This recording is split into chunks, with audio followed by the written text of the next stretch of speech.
We have a king that stands beside us, stands in front of us, stands behind us. Ignorance is not an excuse. Please, let's document this so we don't end up falling a victim to our own ignorance. If you don't know where you're coming from, you will not know where you are going.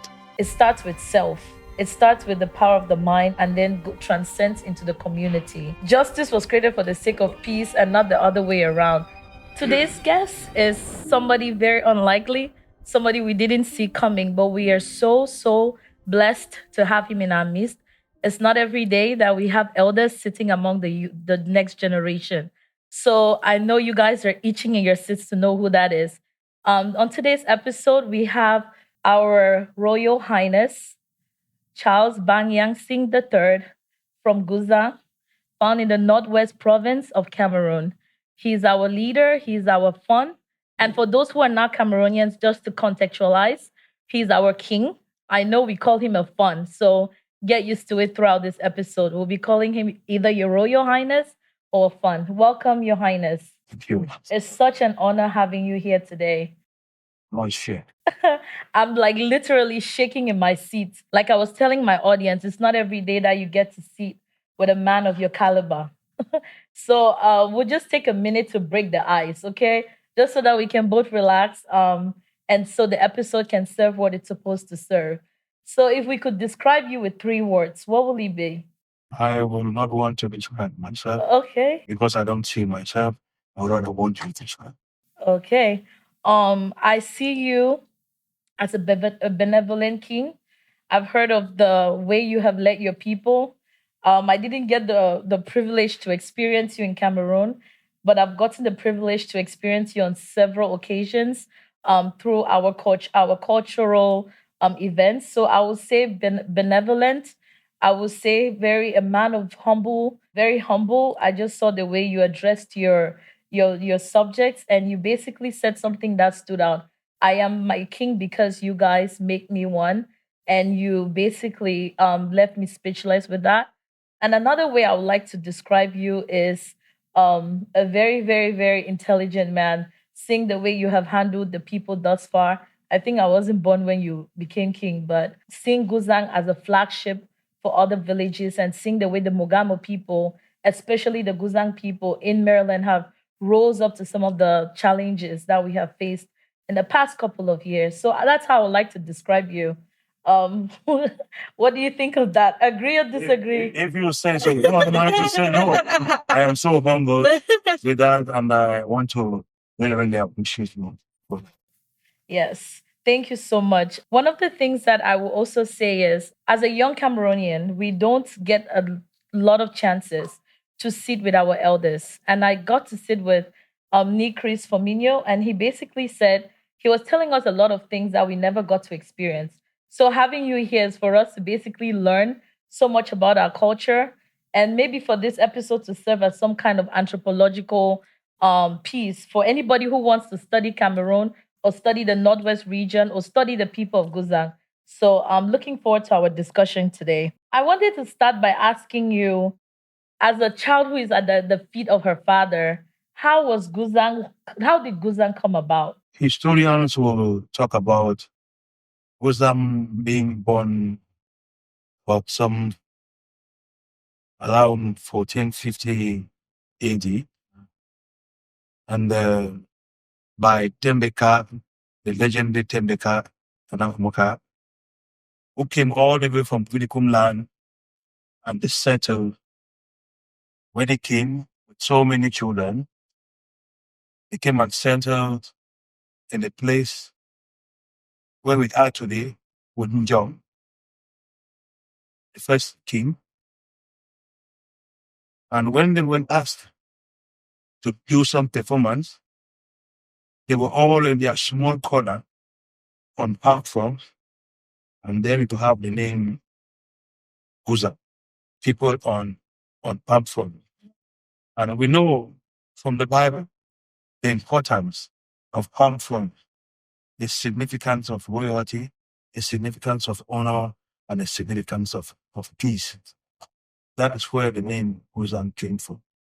And Guzang is one amongst the 22 villages that make up the Mogam clan. and it stands out distinct because of that unity that they embody. And by their motto, you see, unity is strength, 40 year. Thank you so much. Somebody, that's what I can say to you about. Thank you so much. You give me, I think you have enlightened me because every time somebody will ask, where are you from? I'll say I'm from Guzang. And normally when I'm hanging out with my Nigerian friends, every time they say something, there's always a meaning behind a name, a meaning behind a place. So it's nice to know that Guzang means the people on palm fronts, but most importantly, the significance of the palm front in our culture. It stands as a symbol of peace. And it's even more beautiful when our Lord and Savior treads upon the on the palm front. So it always shows that we're at least we're one. So thank you so much. Another question I have for you is, with our village, how have you seen as a young boy growing up till now, and the no change is a constant thing? How have you seen our culture evolve over time? And feel free to be hard on us. You're our father, so whatever criticism you give us, we'll take and work on it. When you ask this a very interesting question to me, I jog my mind and I go back to African literature. And my most favorite writer is Chino Achebe in Things for a Bad. I love that story. Turning and turning in the widening guide, the falcon cannot bear the falconer. Things fall apart, the center for God. When the white man came, it's like he took a knife and put the knife that he put on the border and shut out our history and shut out our tradition. If I want to go from there, I imagine the protagonist sending his child to the white man's school. Yeah. It took him time to send his son to the white man's school. But with the dynamics of time, he told his son, you go to the white man's school. Be my ear. Be my nose. Somebody, be all the five senses of this world, so that you'll be my ambassador. Guzang in the past, by J. in Guzang yesterday, today, and tomorrow. Guzang started small with wars, people fighting, settlement, migrating from one place to another. But when they settled, they were fighting for power. Traditional democracy, politics, authority, were fighting for supremacy. Until the 1938, when my grandfather took over and there was gradually stability. And at that time, the people came together and saw the reason for oneness. No squabbles in the family because it was a homogeneous society. Virtually, everybody was related to one another. So the sole reason for them to come together and work for the progress of the village. And it's by that togetherness that Muslim had the first part board model, self-developed at the time, and thank God southern Cameroon, with assistance from the US government, a very loving country where we are all residing now, sharing harmony with the people. From then, that togetherness helped them to build the health center, build the palace, and then they have a market. They traded with Nigeria and to put themselves together and put finances together. That's why till today, till tomorrow, Guzang remains the economic hub of not only a subdivision, but of the division, and it impacts the Northwest region and Cameroon and even the Central African Union. So, Wow, that's such a power packed history. And you have basically given me so much themes to explore when it's starting from conflict resolution to a governance system to the fact that we have an industrial system. Because every time African history is being told, we're always placed at the mercy of the Western world. We're always told that everything we had was almost like a handout. Here they say charity. But you're basically telling us, and as a king and as a head, reminding us what we can do as people when we come together with one goal in mind and how we can drive change within our society. A change that's not necessarily external, but also internal, from the health center to the pipe-borne water. So thank you so much. I hope the Guzang people, when they listen to this, they feel very empowered to continue to do more within our culture and within our village. I know you're going to pass me this. I'm not running faster than my shoe. No. But you see that togetherness has put Guzang on the line by what you Guzangis here in the USA have done by creating the Guzang embassy here in America. Oh, I love it. Oh, so wonderful. Can you clap for yourself? You sound like a proud father. Very, very happy. Oh, I'm so happy that we're making you proud. You know, and there's somebody who will be wondering after just listening to that, what is our governance system? How do we, as a people, because I was talking to one of our guests on the show, and what shocked me was because we know when people talk about democracy, we always say, "Oh, it's a white man's thing," and so this guest of mine was enlightening me how we had our own governance system, and we need to tap back into our roots in order to explore what that is and see and to examine that within today's context. So, what is the Guzang's people's governance system? How do someone become king, and how does that king govern within maybe Mogam or even wider Guzang itself? When you talk democracy, I look for that. I say, Dr. Chris, for me, I begin to wonder whether I'm treading on holy ground. But however, we have, when we talk of democracy, people will describe it in their own ways. Some say it's advanced democracy. We qualify it. And we want to talk on traditional democracy. The reason that for it is for people to be together and for people to be happy.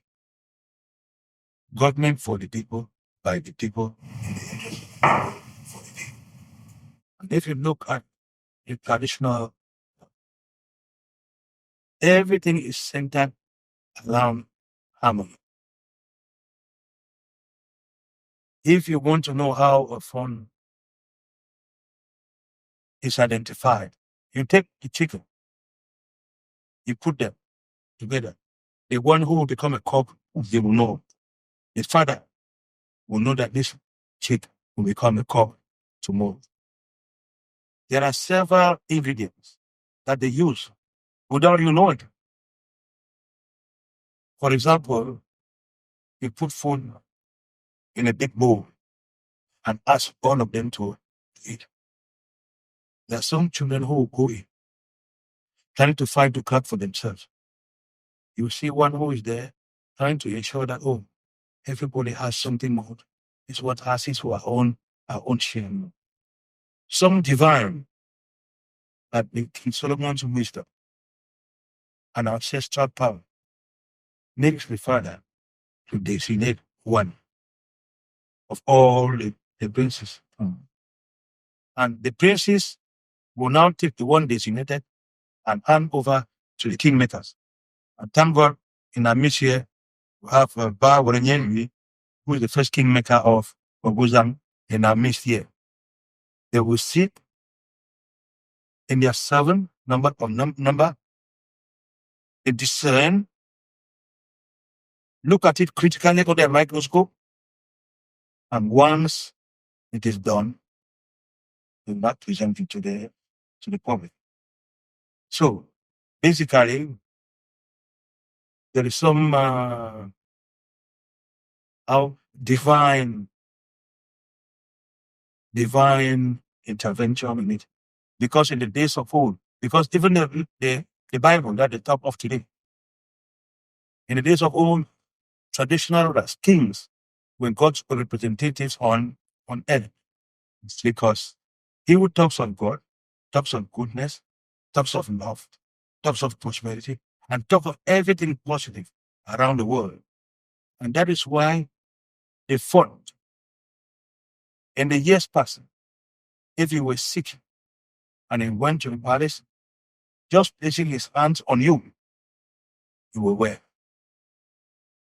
When the phone coughs, people rush to get the spirit and wash their faces for blessings. And it worked. That is African spirituality. But today, because of the white man's interference into our own structure, and because we, traditional rulers, we don't purge ourselves before we go out to perform most of these rituals, things don't work like they used to do. After rainfall, there is sunshine. I think the days ahead are promising. You've given me a lot to think about. Somebody always say maybe what an elder sees sitting, a child will Yeah, not man, now see it's time. standing up, because you have brought to us a concept that, at least for us as a younger generation, we have so many questions. It was like my mind is running at like 100 miles per hour. But when you talk about the way king is made, you almost describe it as you said, a divine spirituality. Sometimes it's beyond the human eyes, beyond the human mind. It takes a discernment. At least the Christianity part would say it's a discerning spirit that comes in to tell the kingmakers. So we're basically saying that there is a process of governance. It's not democracy as we know it, of voting, but it's a set of people who have basically seen purged themselves of certain human elements in order to choose who will be the next king. And they believe in it. And they believe in And it. they believe in it. Yes. And works. And it works. Because it's almost like another thing that I've always read about is always say the mind within. They say what is inside of you is always stronger than what is in. So it's almost the things that we believe in, it's what we make manifest. Yeah. So you're also talking about the psychological aspect of the power of the mind. And you're saying that the African people, we have that. And now the power of our mind is no longer existence because of external forces that have permeated that. And we have allowed ourselves to be defined by others Allow ourselves to be defined by others. rather than to be defined by ourselves. Oh my God. I don't know if we'll ever get there. Do you think we'll ever get to that point? In life, you make mistakes. Once you realize yourself, you get back to the drawing board. Let's see what you can do. Mm. If it is helping us, helping humanity. And Go back to the board. In China, they have their own kind of democracy. In Hong Kong, in India, they may style differently. Once we bring, if Africa came together and reason as African, if Africa comes together and reason as African, we'll get it. that's interesting. Has anybody ever thought to write a book on you? I'm just asking. This is us. Maybe somebody is writing what because I've done. What you're saying is something I stay up at night puzzling, because I read Chino Achebe's Things Fall Apart. And you know, Okonko started, and you started out with Okonko, which I find it beautiful because I love Chino Achebe. He was so hopeful sending out his son. But the book ends up with him killing himself. And I'm trying to resolve that. That's why I asked the question, do you think that we'll ever get there? Because Okonko was almost like, but you seem more hopeful than Okonko. Are you African? I am African. To the core? Yes, to the core. Can we work together? Yes, we can. Do you think we can do it? I think we can. Obama said, yes, we can. And if we all say, yes, we can, therefore we can do it. That's all. I think that deserves a round of applause. It is not me. It is us. It's about us. It's about our tomorrow. Will we want to be faced? Yes, speak into the mic so that way Will we want to be faced from the planet Earth? No. Will we want our culture to be eroded? I am the exact time you're clapping. It's not for me. It's for that institution of kingship. You clap to the ancestors and they hear and they bless you. It's so happens that I'm representing them here now. So I benefit from it. You come to the palace, you see the throne. You clap to greet the throne. Whether the phone is there or not. That is where our strength comes from. And you bring up our next topic because you talk about symbolism. You spoke about the throne and you said you are a representation of our past. You're a representation of the things we hold dear. Because our ancestors, sometimes we think of ancestors as so foreign, but we forget to know that those are our grandfathers, our great grandfathers. It's almost our history, right? And you talk about the fact that even when there is no fun on the throne, we still clap at the throne. And we're not, and you say you're not clapping for me, you're clapping for the people, for yourself and your history, because you are your father and your father is you. So I want to now go into the aspect of our cultures and some of the things that we do and what they symbolize, and to help us understand what were some of those historical backgrounds about that. I always say that I know so much about Nigerian culture because those people are so proud of their culture. And thus, you see me candid moments here trying to shine the light on our culture. The Yoruba man has an ashoke. We have a togo. So what? And over time, I've seen the Togo experience different phases. What is the significance of the Togo material in our culture? And when we mark them like this, are there any symbolical meanings to it, or is it just from a place of beauty? Oh, that is a very, very interesting question and coming at the right time. There are some royal acts signed by the people of a mantle about wedding of cows. And the Bank of Founder took you to sign royal act on some of artifacts being misused. 2 years ago, when I came here, I sanctioned some youths for wrong usage of some traditional decor, attire, and some other traditional insignia. When I say sanction, it showed remorse. And as a father, you don't beat your child and throw your child with the dirty water. You throw the dirty water and you take their child. When they showed signs of remorse, I put them down and I educated them. Traditional attire, you have the moon behind. It is a rat reserved for the fun and for first class notables. So the moon. The moon behind. Okay. Because if the fun is like the moon, it shines and with its people. It's light for the people. You see the lion, the king of the forest, crocodile in the water, by land, by water, or even by air. You cannot get the fun. It symbolizes strength. And that is why in the village, it's a impact bear. We are mountain. You cannot climb. The stick that has spikes, you cannot climb because it will get you. Yes. You have the lizard. The lizard is very, very wise. Once the lizard drops down, it looks left, it looks right before it moves. So all those things have a meaning, and not every person wears them. The cowries today, people just misuse them. I was traveling sometime in Air France, and I met one of the hostesses with cowries. I grabbed her. I said, "Oh, my wife, how are you?"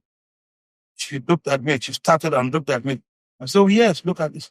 What are you wearing there? I'm an African king, and only my wives wear this." She smiled and laughed about it. But in Cameroon today, you see they put them on their clothes, put them on their head, put them on their navel and everything. But we're out to start that. Okay. And I should ever say, if we cherish our culture, we should preserve it. We should protect it. And we should educate. Educating who? Not the older generation. Because you will not see any old man there doing that. But the younger generation that you are. Yes. The younger generation that you are. And I'm glad I am saying this candidly on Candid. I love it. No pun intended. Thank you so much for clarifying that for us. And I just want to summarize what you said because I know that there will be some African youths watching this. There will be some African kingmakers and African kings watching this. There will be Mogamo people watching this. So what the king is saying is that when we go to mark our Togo, right, we don't pick any type of animal because certain animals within the African context have very important symbols and are reserved for special people, like our kings and their kingmakers, and for the first class citizens of the village. And certain jewelry things that we wear, like the cowries, have significance. And it is very important that we know about it. I would actually love to like start some, one of the things that kills African history, it's very oral. And I think that we should have learned by now, after the slave trade, we should learn to document, create an encyclopedia of the things that we know so that our cultures doesn't become lost. Our next generation can study those. We don't, and this is sometimes what even the Christians say, we end up getting generational curses because we end up doing things because of ignorance. Yeah. But in the realm of the spirit, like you have described, ignorance is not an excuse. So please, for our sake, you people should please, to all our kingmakers, please let's document this so we don't end up falling a victim to our own ignorance. Before you get there, Yes. I'm a master's student from the University of Yaoundé, Okay. dealing with chieftaincy, traditions, the strengths, and how we can make good use of it. Oh, That's that's very, very interesting. What you say when we're to work together. thank you. See that's what Your Royal Highness. Thank you so much. The next other cultural piece that I wanted to talk about is I remember when I was in the village, there was something that we never go to the stream on market days. Is there any reason we don't do that, basically? Why do you ask so many questions before? Because they say the language of the hour is spoken only in the night. Yes. And now you want me to make everything, put everything at the market square. No, it's for our education. It's for education. But if there's anything that, to be honest, it's reserved for it's Candid. Do you know that they say the fear of the Lord is the beginning of wisdom? Yes. You question? No. Only fear. I never went. Never went. So don't just go. Okay. Because I bet you, if you go, what you see there, you will not like it. Okay. So better don't just go. So there are some things, the questions that you don't need an answer. You just go. Yes, awesome. Let us know. We just want to know because I don't think sometimes our elders comprehend how lost we find ourselves, struggling between two worlds, being a Cameroonian, being in America, but still wanting to be identified as, a Mogamo child, a Guzang child, still wanting to pay homage to our culture and to respect it and to keep it propagated. Because I imagine that I'll have a little one and I want myself to be well aware and well informed enough to direct their path. And if that's the answer, I'll be like, our chief came on the show and he said, Do you fear the Lord? And if that's what it takes, that's definitely. One of my musicians that the in my class overdone singers. You understand that? So don't give too much. If you give too much, what you will make them? You don't like it. There's a sin even here. You won't go too far. Okay? Yeah. Just leave it in there for harmony. For harmony. And it brings order. It brings discipline in the society. Okay, so now my next piece again on symbols is like these are all things that I got to learn and I'm still learning. What is the significance of the Muslims have the cows, and then the people of Northern Africa have the camels. We have the pig. What is the significance of the pig in our culture?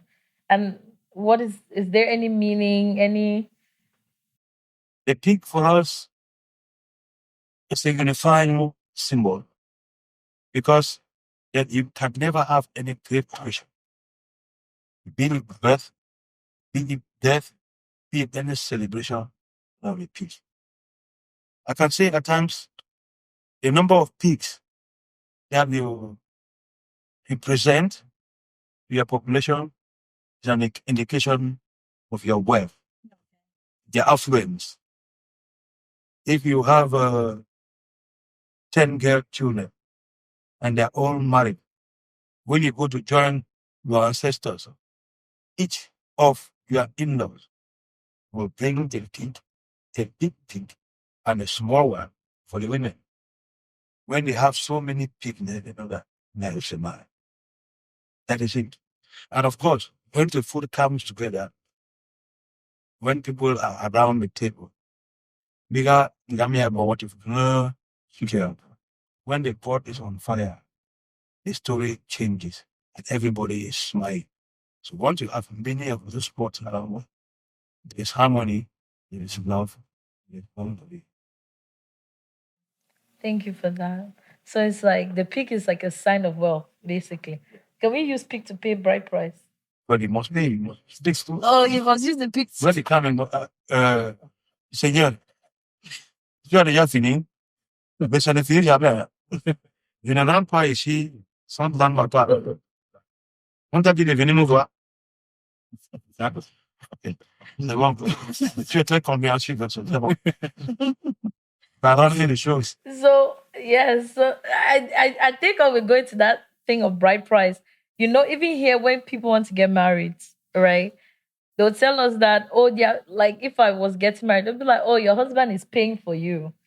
And sometimes we've even seen sometimes even I know I'm it's not that I don't know. These are so some of these are inquisitive questions. Some of it are more or less clarifying questions, so that people who are not part of our culture understand, because there is a trend of social media when people hear how much we have to pay for bride price to get married. What is the significance of a bride price? We call it a bride price. What is that? You don't pay. Okay. You don't pay. Okay. Virtually, there are two families coming together. Look at the ambiance that was here today. If we came here and there was no food, there were no drinks, we would have all gone, not so. So the food that we bring is for both families to come together. They eat on one table and make fuse, the fusion. Seigneur, Seigneur l'amour, your family is my family. Teacher, your family is my family. We are now one. And that is why I say basically, Palace believes only in addition and not in subtraction. We want people to come together. There should be harmony. There should be peace. There should be love. The palace preaches love, just like the greatest commandment, love one. Once we have to, it's a- Thank you. Thank you for that. Thank you. it's Please. not about buying. It's not about selling. Hmm. It's not about buying. It's not about selling. By the way, when you go, you like the top. If you like, go there and go get one. You must sacrifice for it. You must sacrifice for it. Woman, make a man run 1,000 miles. Or woman, and when you love that woman, you go 1,000, 5,000 miles just for her. That's a sacrifice you make. So it's not about buying. It's just a sign, symbol, sign of love. Okay? So, You have closed down the social media platforms. The phone of Guzang has answered the question. So, to all of you people who are debating bride price, please, it's not about buying. It's about harmony. It's about fusing two families together. It's about the fact that when we eat together, we become a shared people. Yeah. So please, no more arguments on social media. You people here. So thank you so much, Your Royal Highness, for enlightening us about that. You brought up another point. Now you've used it a lot. You've used a lot of Christian. You mixed the Christianity and the African spirituality. Where is the role of Christianity within our culture in today's society now? in today's world, people are saying that Christianity is a scam. You got that onto Yes. social media. And a lot of people are going towards African spirituality. So many people are falling back. That is why I told you I was very, very positive. And we are getting we are getting there. The world, Africa is Africa. Africa will remain Africa. Europe is Europe. America is America. Asia is Asia. The other day, I was with one of my children. He's now in America. It took 5 years to get to America on the road. He passed through Algeria. He passed through Libya. And they had to change his name. If you say your name is Abdulrahim, you have a job. If you say you are George, They look at you differently and they call the police on you. I don't want us to go about Christian and African spirituality is centered about humanity. Okay. If all of this, you see, if all they got were one God, what a great God that would be.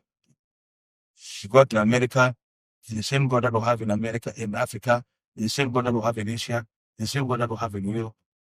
There will be peace. Our parents, before we came down, I was telling them how we do prayers. You get up in the morning, then first sun, you look up to that sun. You purge yourself, raise your hands, whatever you ask from Mother Earth, you will receive. You will not need any person. You will not need that person to come tell you. Our parents did that and they covered us. And we saw any family head prays for his children. And when me and my Etat Major we come out to pray for the village, because it doesn't go to nature. You've never seen God. If you look by the left, by the right, you see God. But you expect that he come and tell that he is God. You never see him. That is why we say love. Love is God. Thank you. Thank you for that. And I think this is the spiritual aspect that maybe even a lot of Christians themselves are aligning to, that love for humanity, love for people, and love for the environment and the things around you. And and I think that's where everybody is aligning to. But you're definitely giving us a lot to think about and starting a major controversy as well. So we'll not even go there. Thank you so much. How has globalization affected positively or negatively our culture, and what can we do to restore that? Like you just the world, the world is a dancing mass. You will not enjoy it if you stand only on one spot. When you go around, you check the different styles and you are appreciate it. Globalization comes with its own. You have the good, the bad, and the ugly. In our traditions too, we equally have the good, the bad, and the ugly. Like we believe so much in sacrifice. We used to do human sacrifices, but in today's world, we don't do human sacrifices. So we've changed all of that. We will take a bit from modernism, the dynamics, change, add to our own, and then we'll see how we can make a limonade of it. It will be nice. So, like the margarita that you get one from there. You will know how to put it. It's a Candid. You will know how to put it, but the majority of it will be where you find yourself. If you find yourself in the African continent, you make good with one box in Africa. If you find yourself in America, you make good with one apple in America. Because once you are on somebody's land, you must dance to yours. It's true. So the more we keep being America, I have to dance to the American tune, basically. Uh, so America for America. Africa for Africa.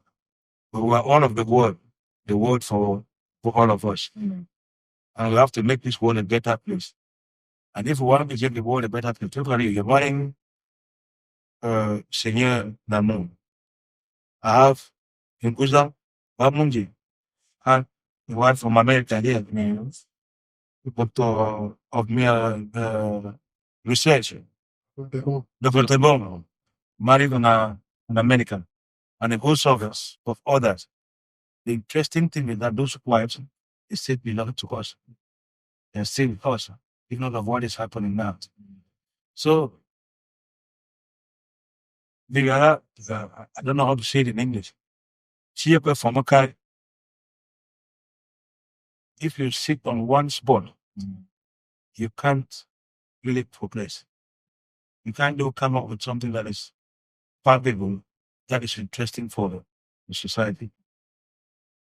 So you're calling us to be dynamic, Dynamics. to open up, like We have to open up. We have to open up with caution. You have to open up with caution. If we see things that will come and destroy us, that will destroy our belief, that will believe on, that will empower us to keep them aside. So no, I see. The thing is that would disturb our equilibrium, keep them aside. so we almost have to open up, but just to the extent of preservation. Preservation. Yes, okay. Which that's always a good thing, because what I've seen in the world is that everybody is on the idea of self-preservation. And that's one thing I always tell even us as Africans, it's nobody's responsibility to preserve you. So you will learn to we have to learn to preserve ourselves. So what you're saying is something that I think every human being can, survival of the fittest. If you don't preserve your own, then you're in the jungle, then If you don't share yourself, someone else. If you don't identify yourself, or market yourself, somebody will give you a name. Exactly. No, that's very interesting the way you answered that. And I think it's given us a lot to think about. One of the things that, being in the Cameroonian community here in Guzang, we have made a lot of strides to keep our culture going. Can you talk a little bit on that and how that makes you feel? And I think that means a lot to me because, for the past couple of years we couldn't go back home. You talk about yourself and us experiencing you as a benevolent leader, somebody who is always checking in. I think you come here every like 1 year to come check on us and to empower us to know that, okay, we are a people. We do have a father and a leader who cares enough to come and visit. But right now we are facing strife back home, and I don't want to put you at risk for any reason, but I also wanted to recognize that. So what can we do as a measures to bring us back together and to continue to build from this frontier, because we know that it will never be the same again. You don't want to put me at risk. I don't want to put you at risk. We love you too much. Then why you're not candid? No. I like it. I like it. I like you. But truth be told, when we find ourselves, honestly, it's very, very common. Have a good case. But yeah, a way of approach is to show us everything. Let's be sincere. We have a very good case. I take it down to it. I became Fon in 1992. I'm on the throne now for 33 years. And in 1993, it was ADC1, where I was secretary for the funds. All what was said there about us, nothing but the truth. The younger generation is coming now. Instead of using the strength of the parents, you use it. You know you're gone. Instead of shooting outside, you tell them shoot in the house. And you kill your brother. You kill your sister. Told you about them. People kill all of you. Who lie before. And for because of you. People kill all the people. If you tell children not to go to school, what country are you going to go? The country of the native. No? Who will be a president? Suddenly, who does not know is that from Israel? Like the paper tigers, paper general, who even called me the other day. I was talking to me. Let's retry. You know, people can blunder.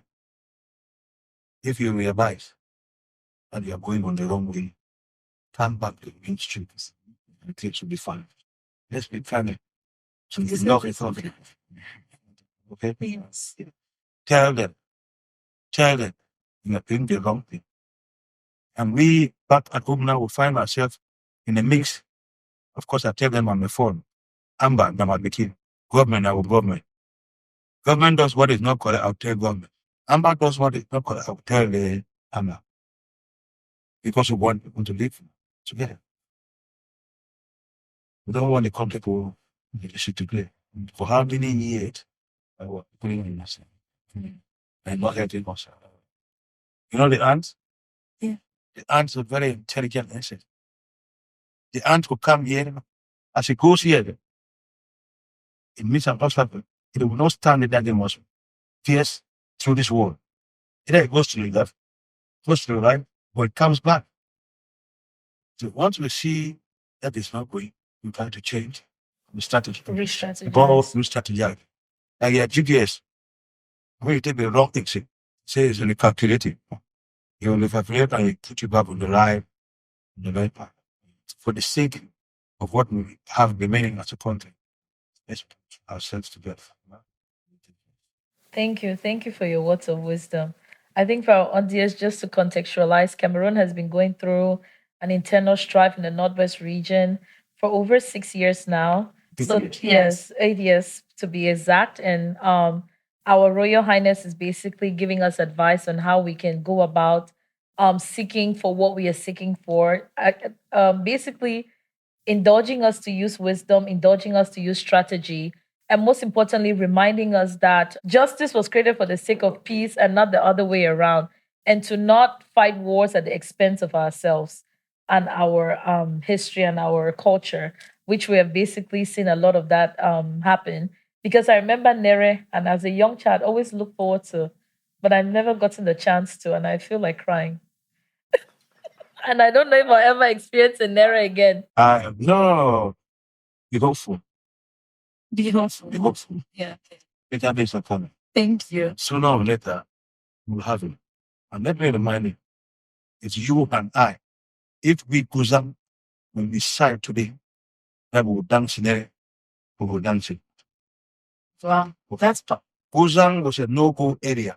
Nobody came to Guzang and committed any atrocity and went away free. Nobody. It's only now. And why is it happening so? Because we have blackness. The enemy within. The enemy within. That's what most thing. The grandmother up there, I was talking to him about family. Late Victor. Because of late Victor. When we had an accident in 1998 in Limba. They said the whole Victor was driving. They said we're all there. The way family came together. Me is telling us about family. Guzang is a family. There is no way one of you will go out and sell another. I had one of my grandmothers, Manyang, in those days, when I was making visits in the village, she had a song she would say, Judah, Judah, Judah, Judah, Judah, Yafe, Yeselwish, and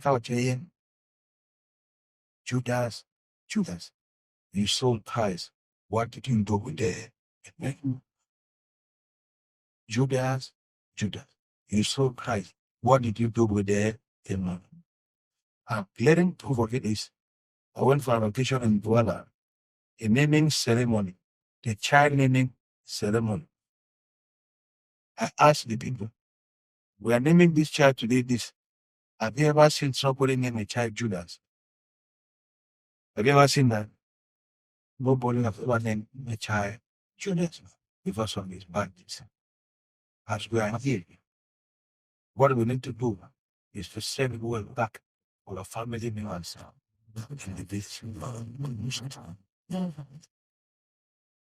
The worst thing, the curse that you carry, by betraying one of yours till the kingdom come, it goes even to your feet generation. And for those who are taking advantage of what is happening for economic gains, if you hear you're coming home, they call the amber, when they get you, take money, then they give them some. That money is a scam. So we should take that. Once you pick your phone, just as you send money home. Here, this thing is not good. Let's try to do it. Let's fall in there. There's no farming, there are no issues. Yeah. One issue, so Yeah. Thank you so much. Thank you to that word of wisdom. We thank you and we truly appreciate you. Everything that you have basically spoken, it basically says it starts with self. It starts with the power of the mind. It starts with, and then transcends into the community. And I feel so empowered. And I can't leave this without asking you one last question. What is the role of the girl child in the Guzang community? It's a very important issue. Asking that question to me because it touches me because I have an association of traditional masters that they fight for the protection of the girl child. Honestly speaking, when I see it come to me, I feel so proud. And that my daughter has go to this year. And I want many of you to come in here. They are very, very protected in the sense that you see that I've been them at the governance structure. About how many years ago I came here and instituted the traditional council in America. And in the traditional council, you have two prominent ladies. That's an indication that I believe so much there in the girl child. And the girl child needs to be protected. One of the days when we thought that girl children, this is no, girl children now, they own land in the village. Yes, they own land now in the village. They are independent. And me, I'm married to all my wives. I empower my wife. I send them to school. I excel what you are good in and allow you excel in your own body. Not in the past because you used to just keep them in one spot. Thank you so much. So my women, my children, my girl child, I have your back. Guzang Traditional Council has your back. You are put them. Thank you, Your Royal Highness. Thank you. Thank you. Thank you so much for your presence. Thank you for your wise words. Thank you for sitting down with us. It means so much to us as a people to hear you speak. For those who are not here, the behind the scenes, we have an entire community of our kingmakers, some of which are my fathers that I've grown up with, some of which are sisters. And it's such an honor for you to grace us and to enlighten us about our culture, but most importantly, to empower us, to give us hope of a future that sometimes may seem bleak, but certainly there, to remind us that Guzang is us and we are Guzang, to remind us and to take away everything of pain that we have gone through over the past couple of years, to dismantle our mind of everything we have had to read in the history books about ourselves, to rebuild us into an image that any conqueror and any victor we want to basically identify with, to emancipate us from mental slavery, reminding us that we do have a very solid history, solid backing, and we most importantly we have a king that stands beside us, stands in front of us, stands behind us, and is like a covering basically. And thank you so much. I just want to ask you to just say one last word, not last word as in last word, but to the people who would are not privileged to be here, but would definitely tune in, just something to empower them. And that's your camera over there. And to remind them, thank you so much. I want to take this opportunity to address to the youth because they carry the battle. Your Highness, that's your. They carry the battle. We will have to respect our party because the last meeting that I had with the South House today, I told them about the restoration of our culture because it's going away. If you don't know where you're coming from, you will not know where you are going. If you're going to, let's hold it jealously, build the present with a lot of love, and attack the future boldly. Because if a father sends a child to go steal, even in broad daylight, that child will go open into a house. The future is very promising, and I'm confident together we're going to make it better user. And if we have a better user, we have a better Momo, we have a better Northwest region, we have a better Hazard. Thank you. Thank you. And